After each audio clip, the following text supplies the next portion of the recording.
Hello friends, आप सभी का स्वागत है बिहार एसएससी के यूट्यूब चैनल पर। आज के इस वीडियो में हम लोग आरपीएफ कांस्टेबल के लिए जीके का प्रैक्टिस सेट नंबर 3 को देखने वाले हैं। इसके पहले हमने प्रैक्टिस सेट नंबर 1 और प्रैक्टिस सेट 2 चढ़ा दिया है। यदि आप उसे नहीं देखे हैं तो आप हमारे चैनल पर जाकर जरूर देख लीजिएगा। चलिए आज का क्लास शुरू करते हैं। इस वीडियो में टोटल 70 क्वेश्चन रहेगा, जो कि सही बेसिक है। यदि आप तैयारी करते हैं तो आपको 65+ आना ही चाहिए और ऐसे ही प्रीवियस क्वेश्चन पर आधारित है। चलिए आज का क्लास शुरू करते हैं। आज का पहला क्वेश्चन है और प्रैक्टिस सेट नंबर 3 का कि जब्ती प्रणाली किस मुगल शासक के शासनकाल में प्रचलित थी। तो औरंगजेब के शासनकाल में यह प्रचलित थी। दूसरा नंबर क्वेश्चन है किसके द्वारा उपनिषदों का अनुवाद फारसी में किया गया था। तो दारा शिकोह के द्वारा उपनिषदों का फारसी में अनुवाद किया गया था। आपको बता दें कि यदि आप प्रीवियस ईयर क्वेश्चन को नहीं देखे हैं तो हमें ऐसा लगता है कि आपको जरूर देख लेना चाहिए, क्योंकि प्रीवियस ईयर क्वेश्चन का एक अलग महत्व होता है। यदि आप प्रीवियस ईयर क्वेश्चन को देखे रहेंगे तो आप प्रैक्टिस सेट से या फिर जो तैयारी करेंगे उसका आने वाले एग्जाम में क्वेश्चन का लेवल का सटीक अनुमान लगा सके। इसलिए आप प्रीवियस ईयर क्वेश्चन को देख लीजिएगा ध्यान से। और पूरा जितना मतलब 2019 में 18 में एग्जाम हुआ था इसका आरपीएफ कांस्टेबल का, तो उन सभी शिफ्ट वाइज हमने करीब 48 वीडियो में उसको प्रत्येक शिफ्ट में 48 वीडियो में उसको हमने बनाया है। 48 शिफ्ट में मतलब कहने का मतलब है कि 48 शिफ्ट में एग्जाम हुआ था, तो हमने शिफ्ट वाइज करीब 48 वीडियो उसको हमने बनाया है। चलिए आज का क्लास शुरू करते हैं। आज का तीसरा नंबर क्वेश्चन है खजुराहो के मंदिर किसके द्वारा बनाए गए हैं। तो राष्ट्रकूटों के द्वारा बनाया गया है। थोड़ा और जूम कर लेते हैं इसको। चौथा नंबर क्वेश्चन है चोल शासक किस प्रमुख विशेषता के कारण प्रसिद्ध हुए थे। तो ग्राम प्रशासन के लिए प्रसिद्ध है। चोल शासक किस प्रमुख विशेषता के कारण प्रसिद्ध हुए थे। तो ग्राम प्रशासन के लिए ये प्रसिद्ध थे। अमेरिका की राजधानी पूछे तो ये वाशिंगटन हो जाएगा। इंग्लैंड की राजधानी कहाँ है, तो ये लंदन हो जाएगा। सातवां नंबर क्वेश्चन है कि विश्व के सबसे अधिक फिल्म किस स्थान पर बनाई जाती है। तो हॉलीवुड अमेरिका हो जाएगा। रूस की राजधानी पूछे तो मॉस्को हो जाएगा। और ये इन सभी क्वेश्चन बेसिक है, तो आप इसको रिवीजन के तौर पर ले सकते हैं, क्योंकि हमारा मकसद कम समय में अधिक से अधिक क्वेश्चन का रिवीजन करना है। कि ऐसा ना हो कि आप भारी क्वेश्चन को रटते रह जाए और जो बेसिक हो वही छूट जाए, तो ये तो भारी दिक्कत वाली बात हो जाएगी। तो आप बेसिक क्वेश्चन को आप मतलब जल्दी से जल्दी हम भी खत्म करने का प्रयास करेंगे। टोटल इसका 5 प्रैक्टिस सेट का वीडियो आएगा। या वीडियो नंबर 3 है। इसके पहले हमने 1-2 चढ़ा दिया है, उसे अभी आप जरूर देख लीजिएगा। अगला है कि विश्व की सबसे बड़ी लंबी पुल, ये तो अभी महात्मा गांधी सेतु पुल तो अब छोटा हो गया है, इससे बड़ा बिहार बन गया है। अगला है कि किस शासक ने मयूर सिंहासन बनाया था। तो शाहजहां हो जाएगा। किस देश में डाक टिकट पर उस देश का नाम ही नहीं है। तो ग्रेट ब्रिटेन हो जाएगा। एनिमल फार्म पुस्तक के लेखक किसने लिखी। तो जॉर्ज ऑरवेल हो जाएगा। 13 नंबर क्वेश्चन है हल्दी घाटी की लड़ाई किसके बीच हुई थी। तो अकबर और महाराणा प्रताप के बीच में हुआ था। 14 नंबर क्वेश्चन है कि बिहार में पहली बार गैर कांग्रेसी सरकार कब बनी और इसके मुख्यमंत्री कौन थे। तो 1967 में पहली बार गैर कांग्रेसी बिहार में सरकार बनी, जिसमें महामाया प्रसाद सिंह थे मुख्यमंत्री। अगला है कि पानीपत की तीसरी लड़ाई किनके किनके बीच हुई। तो मराठा और अफगानों के बीच में हुआ था। असम की राजधानी गुवाहाटी दिसपुर हो जाएगा। अगला कि भारत के राष्ट्रीय गीत के रचयिता कौन थे। तो बंकिम चंद्र चटर्जी हो जाएंगे। अगला कि भारत छोड़ो आंदोलन कब हुआ था। तो ये सभी बेसिक क्वेश्चन है, आप देख सकते हैं। 1942 हो जाएगा। कथकली किस राज्य का नृत्य है। तो केरल हो जाएगा। दूर की वस्तुओं को देखने के लिए प्रयोग किया जाता है, तो टेलीस्कोप का प्रयोग किया जाता है। 20 नंबर क्वेश्चन है कि भारत भारती पुस्तक के लेखक कौन है। तो मैथिली शरण गुप्त हो जाएंगी। भारत का संविधान किस दिन से लागू हुआ। 26 जनवरी 1950 हो जाएगा। मन्नार की खाड़ी भारत में श्रीलंका के बीच में स्थित है। पाक स्टेट पूछे तो भारत और श्रीलंका के बीच में स्थित है। आदम ब्रिज पूछे तो भारत और श्रीलंका के बीच में स्थित है। यरूशलेम का कहाँ है। तो इजराइल हो जाएगा। अगला 27 नंबर क्वेश्चन है कि टोडा जनजाति मुख्यतः किस राज्य में बसी हुई हैं। तो टोडा तमिलनाडु हो जाएगा। जिम्बाब्वे की राजधानी हरारे हो जाएगा। न्यूयॉर्क किस नदी के तट पर स्थित है। तो हडसन नदी के तट पर स्थित है। हाँ, अगला क्वेश्चन है तीसवा नंबर क्वेश्चन है कि भारत में कुल भौगोलिक क्षेत्रों का कितना प्रतिशत वन से ढका हुआ है। तो 22% वन से ढका हुआ है।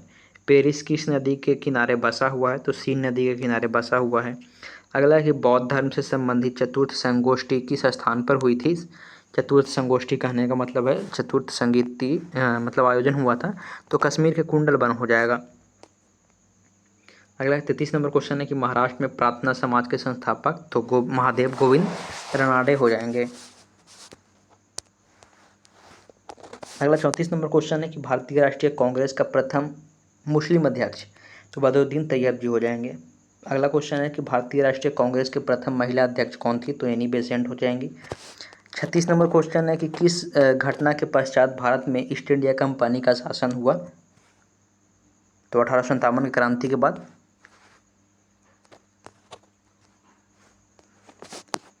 किस घटना के पश्चात भारत में ईस्ट इंडिया कंपनी के शासन का अंत हो गया, तो 1857 की क्रांति के बाद ईस्ट इंडिया कंपनी का अंत हो गया। अगला कि लंदन के कैक्सन हॉल में माइकल ओ डायर को गोली मारकर हत्या किसने की थी, तो उधम सिंह ने किया था। अगला है कि किस स्वतंत्रता सेनानी ने मुजफ्फरपुर बम कांड में फांसी की सज़ा हुई थी, तो खुदीराम बोस को मुजफ्फरपुर बम कांड में फांसी की सज़ा हुई थी। अगला है कि किस शास्त्रीय नृत्य को उत्पत्ति तमिलनाडु में मानी जाती है, तो भरतनाट्यम की उत्पत्ति तमिलनाडु में माना जाता है।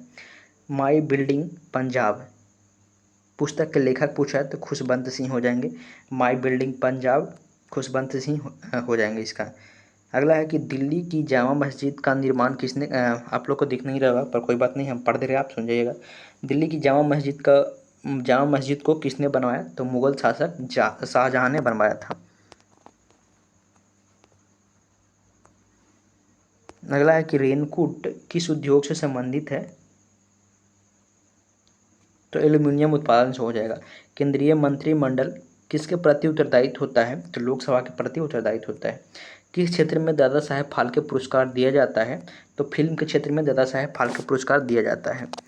अगला है कि मध्य प्रदेश कितने राज्य से घिरा हुआ है, तो 7 राज्यों से मध्य प्रदेश घिरा हुआ है। अशोक के शिलालेख का अर्थ सर्वप्रथम किसने निकाला, तो प्रिंस जेसेफ ने निकाला। कहने का मतलब है लिपि किसने पढ़ा था उसका, ब्राह्मणी और खरोष्ठी लिपि में था, तो प्रिंस जेसेफ हो जाएगा। अब भारत भूमि का दक्षिणतम किनारा पूछ रहा है, यानी दक्षिणतम बिंदु इंदिरा पॉइंट है जो कहाँ स्थित है, तो बड़े निकोबार यानी ग्रेट निकोबार में स्थित है। दास कैपिटल के लेखक तो कार्ल मार्क्स हो जाएंगे। बिहार का शोक कहा जाता है, तो कोसी नदी को कहा जाता है। रेगोड़ मिट्टी में किस फसल की कृषि सर्वाधिक होती है, तो कॉटन का हो जाएगा। अगला है कि डूरंड कप किस खेल से संबंधित है, तो फुटबॉल से हो जाएगा। डूरंड कप फुटबॉल से हो जाएगा। बॉक्साइट किस धातु का अयस्क है, तो एल्युमिनियम का हो जाएगा। इंग्लैंड को बनियों का देश किसने कहा था, तो नेपोलियन बोनापार्ट ने इंग्लैंड को बनियों का देश कहा था। अगला क्वेश्चन है कि भारत का लगभग 80% रेशम का उत्पादन किस राज्य में होता है, तो कर्नाटक में 80% रेशम का उत्पादन 80% कर्नाटक में ही होता है।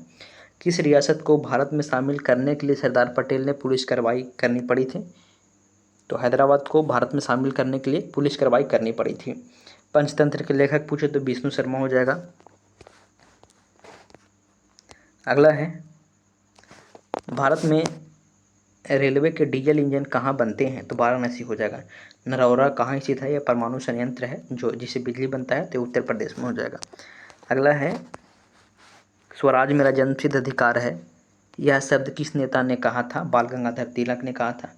निर्मला उपन्यास के लेखक कौन है, तो मुंशी प्रेमचंद्र हो जाएंगी। हैले पूछल तारा कितने वर्ष बाद दिखाई पड़ता है, 76 वर्ष बाद दिखाई पड़ता है। 62 नंबर क्वेश्चन है कि रविंद्रनाथ टैगोर ने नाइटहुड की उपाधि किस घटना के विरोध में वापस कर दिया था, तो जलियांवाला बाग हत्याकांड के विरोध में वापस कर दिया था। अगला है कि तांबे के सिक्के किस तुगलक शासक ने चलाया था, तो मोहम्मद शाह ने चलाया था। कैबल्य किस धर्म से संबंधित है, तो ये जैन धर्म से संबंधित है। जैन धर्म में कैबल्य उनको कहा जाता है जो मतलब ज्ञान की प्राप्ति होता है, यानी कैबल्य उनको कहा जाता है। चलिए इस वीडियो में इतना ही। हम उम्मीद करते हैं कि यह वीडियो आपको अच्छा ज़रूर लगा होगा। यदि अच्छा लगा है तो आप इस वीडियो को लाइक करके शेयर ज़रूर कर दीजिएगा। यदि आप हमसे नहीं जुड़े हैं तो आप हमसे सब्सक्राइब करके ज़रूर जुड़िएगा। और सब्सक्राइब करने में किसी प्रकार का मतलब कोई शुल्क नहीं है, नहीं लाइक करने में, तो आप ज़रूर कर दीजिएगा, आपका कुछ नहीं जाएगा। चलिए वीडियो देखने के लिए धन्यवाद। आपका दिन शुभ हो। जय हिंद। फिर मिलेंगे नए क्लास के साथ।